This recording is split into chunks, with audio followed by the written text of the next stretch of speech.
Well, hey everybody, if you liked that last episode about doing things over again at the Red Barn, you're going to love this episode. And this time, we're going to go after redoing the exhaust for the third time.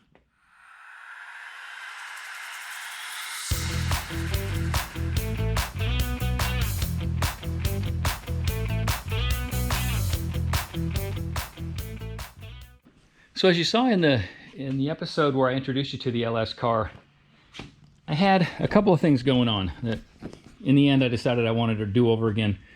Number one was the intake manifold, stock LS manifold, but the air cleaner used to live, here it is, the air cleaner used to live right about here. And then, as cool as they were, the exhaust system, as you know, came out here, cut over, that one came out and cut over. And then if you notice, when the engine lid's down, the trunk starts right here. So the air cleaner was effectively in an oven between the headers and under the deck lid. And on anything even remotely resembling a warm day, you know, I would see intake air temperatures of like 120 degrees. So less than ideal. So a couple things. One, with these headers, it's not like I can do a lot to change, you know, the fact that this is a hot spot. So that leads me to coming up with a different intake idea. And I thought I would try a single plane manifold with, like pictured here, with my throttle body just stuck up on top of it. But I'm sorry, as soon as I put that on there, I almost vomited because I thought it looked so horrible. And some people like that look, and it's not that it's a bad look, it just doesn't fit the vibe of this car. So I'm going to work on something different, but I kind of don't want to tell you what that is until I figure out if I can actually pull it off or not. So we'll see what goes on there. But let's go ahead and go after the exhaust. I got a pretty cool idea for something a little different. So the first step, since I'm going to keep using the same headers, is to get the V-band. So this is a 3-inch to match the header. And then this is a reducer that gets me from the 3-inch down to the 2.5 for the rest of the exhaust system. Go ahead and get this tacked up and get them final welded as a first step. Then these will go onto the headers and we'll start building the rest of the exhaust system.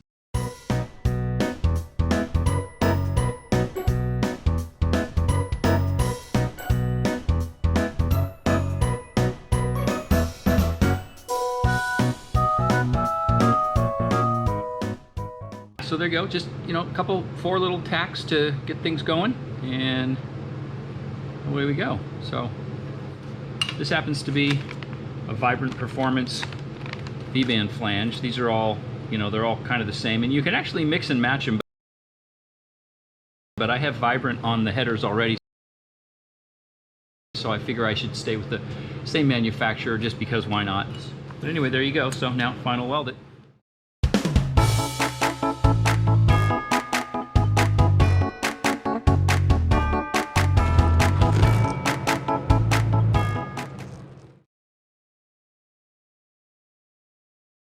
Well, you know what they say about assumptions. As we got going on the rest of the exhaust, after I took all that time to get the reducer put on the V-band, it turns out that that V-band that I used, or I assumed it would match the one that was already on the header, it doesn't match. So we're over here with the big boy toys, and Martin never lets me play with the big boy toys.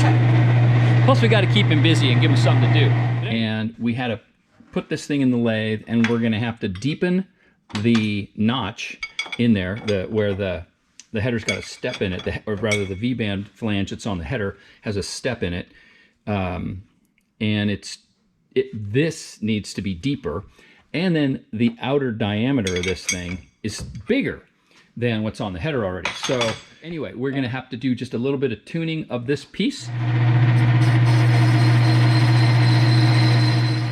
And the fun continues. What happens when you mess with the dimensions of something that's wedge-shaped? Well, what you'll see here is the OD was cut down, but as you cut down the OD on a wedge, the top edge is getting wider. So the V-band wouldn't work. So of course, now we had to face it to get this dimension back to what it needs to be to match the other side, or the other side of the V-band.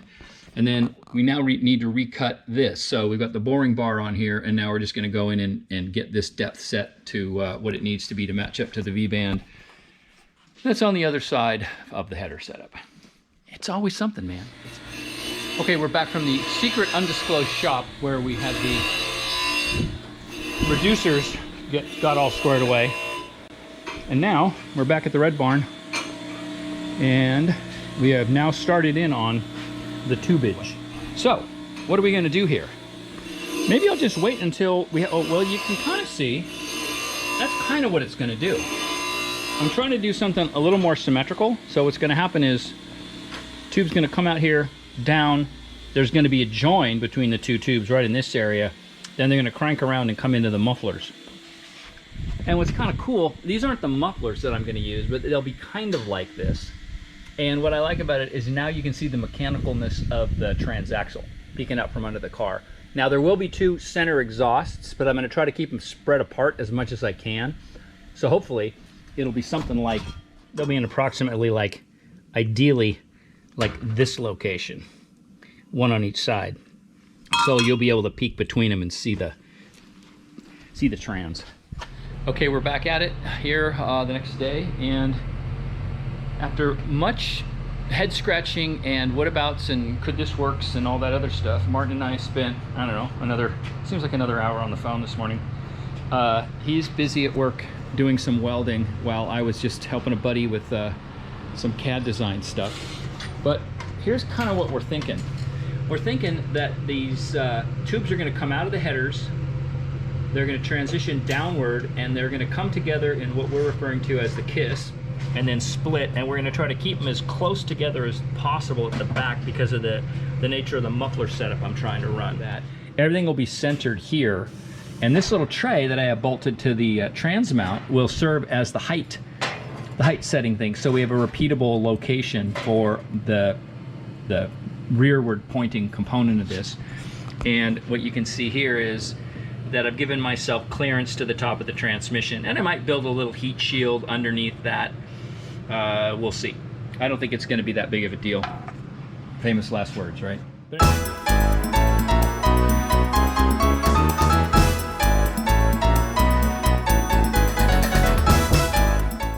Okay, apologies in advance for not filming the whole construction process of what we did yesterday. You saw some of these initial components being fabricated, but then there was so much back and forth between the car and the stations and the welding and the tacking and the holding and the moving that it was highly inefficient to try to film everything in any level of detail. So I'm just going to walk you through what we ended up with here at the end of the day yesterday, and it's this. So we've got everything final welded on both sides, and the kiss fairly well tacked, and some of the final welding started. So how do we get here? You saw a couple of the fun parts of, me holding an angle finder on a piece of tubing while it was going through the bandsaw and all that. But Martin is a big fan of fixturing, and having worked with him now on a number of these projects, I'm really coming around to his way of thinking, because I don't know if we could have done it otherwise. But what we ended up doing was installing, I just plasma cut this plate and put a little brake on it to make it stiffer. This just sets the height for where we wanted these to end up, height-wise. And so you just had something that you could always set it on there, and it was repeatable. And then we got center line marked on here. Okay, so once we figured the angle of this tube, and that was determined by basically where when you're starting to fit things up and hold them in mock-up place, where this ended up. We figured this angle. That's what you saw in the video segment there when the angle finder was being used with the bandsaw, was to make this cut to open this up for the merge. And then what happened was we'd fit this, get the tube here, and you could see, how far past center line that opening was. And then you can also use this tray with a carpenter square, or a machinist square rather, to see that this is vertical. And that was just worked and sanded and, recut and sanded and checked until this attached, well, with this held in place, this was right on center line, and then this was tacked and final welded. So this tube was done. And once this tube was done, it took, we spent, gosh, I don't know, maybe 15 or 20 minutes kind of going well, what's the best way to get this tube figured out? And you know, once you see it done, you're like, well, duh. But you know, when you aren't sure how you're going to get there from here, it was not so easy, because what has to happen is a couple things.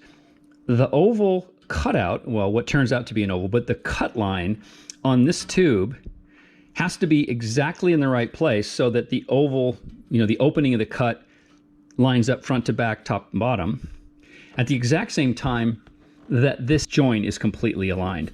And what makes it particularly fun is, you know, you've seen a lot of X pipes and stuff like that you can buy, and every one of them is a complete flat plane setup, meaning, you know, the tubes come out, they touch, they go back out, but they're completely, you know, coincidental with a flat plane. This one, on the other hand, if you look straight down on it, both these tubes are kicked back, and as you already see, both these tubes point up. So this merge is happening on a tilted, sloping radius. So it's not anywhere in particular. It's exactly where it has to be for all this stuff and all these angles to work out. So there was no real easy way to say, oh, we can measure from here and just take it to the bench and make it work. So what we ended up doing was coming up with another component of the quote fixture, if you will, which is just this piece of scrap steel that was held in place by magnets. And then what happened was we projected, you know, we figured the angle that this needed to be at by, you know, cross measuring, you know, the top of this with another 2.5-inch tube and figuring out the trajectories and all this other little geometry stuff. But with that figured out, we figured the angle of this tube, did the same thing on the bandsaw with this tube being held at that angle while the initial cut was being made. And then we projected the position of this tube onto that steel plate, swung this tube out of the way, and played the same game of just trying to, you know, you take the tube and slide it into place as best you can, and you could see if it was too long, it was, you know, it would interfere.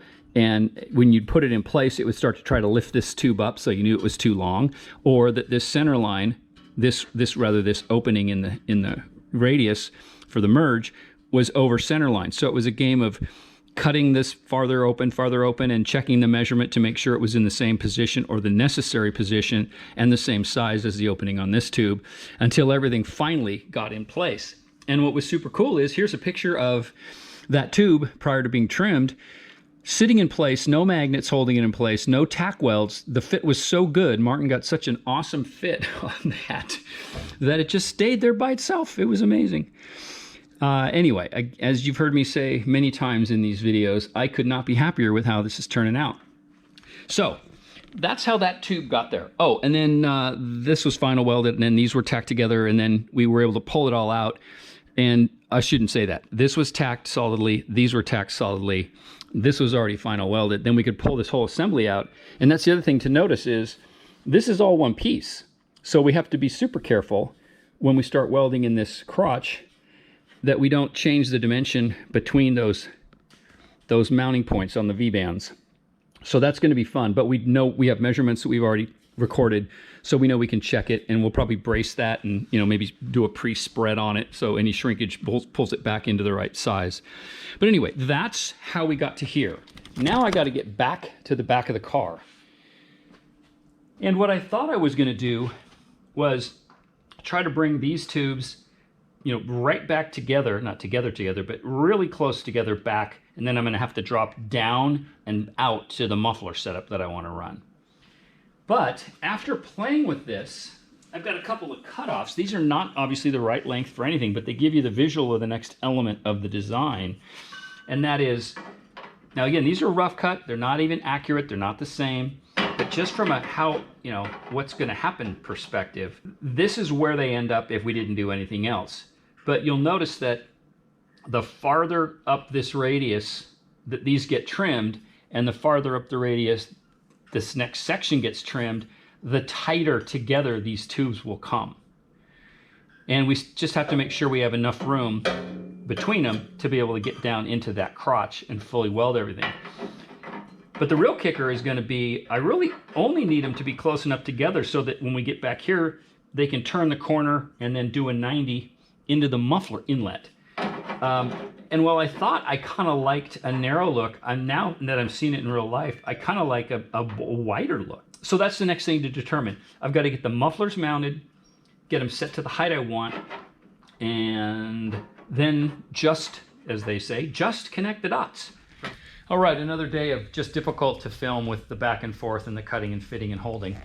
But here's where we got. So, final welded, and we wedged a big 2x4 in between there to spread things, and it worked out great with the final weld in place. We corrected everything, and it's dead on. No issues about fit. And then here's what's the decision has been. It looks kind of crazy. I know, many of you are thinking, just run it like that. And wouldn't that be hilarious? Part of me's tempted to, to put a fitting on it where I could just run straight pipes like that. But, you know, from down here you can see it does this super cool up and down.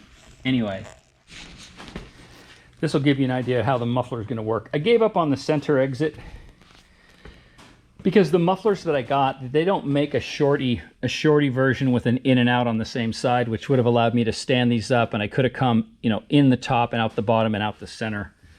But the mufflers that they make that are that size just wouldn't be, it didn't fit. I would have had to cut room for it here, or it just wasn't going to work. So I gave up on that idea. And what you can see now is this is just how we're going to fit these. You know, this tube will get set to the proper angle, and then these will both get trimmed, and this goes over 2.5 inches. And then we'll just have a, you know, a down and out. So wide exhaust, not exactly what I wanted, but I think that's, though, the other thing that's nice about that is if you look at these being laid down this way, it's going to be difficult because the barn door is closed, but from the back of the car, you won't see any muffler, right? You'll see only gearbox, which I think is going to be really cool. And then, you know, the exhaust tip's going to be somewhere kind of in this area, which isn't horrible. But there it is. The 4 into 2 into 1 into 2 into 2 setup. And I think it looks really cool. Yes, I know. There's all kinds of, what, isn't that reminiscent of, yeah. But I love it. I think it looks really cool. Well, it looks good, even though there's no mufflers on it. So far so good, but I think it would be a real shame if we didn't fire this thing up with no mufflers. Yeah, right. So, let's do that.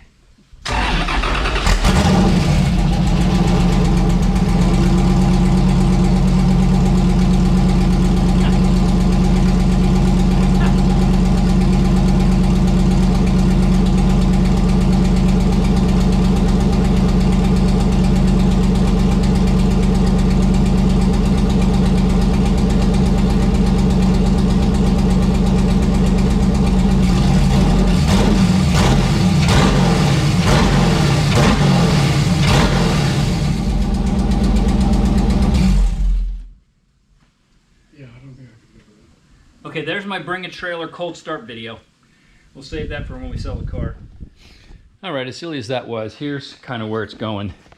Now there's still more trimming to be done, but this will give you the idea. So they're gonna come down, drop and kick out.